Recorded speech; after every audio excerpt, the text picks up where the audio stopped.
साक्षी जय त्वं श्रीपतिप्रिये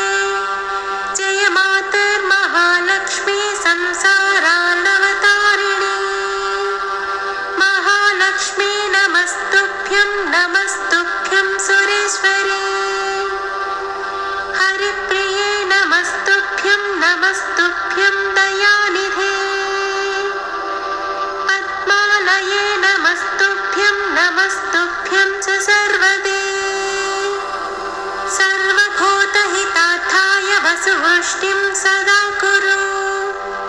जगन्मातर् नमस्तुभ्यं दयानिधे दयावति नमस्तुभ्यं विश्वेश्वरि नमोऽस्तुते नमः क्षीरार्णवसुते नमस्त्रैलोक्यधारिणे वसुवृष्टे नमस्तुभ्यं रक्ष मां शरणागतम्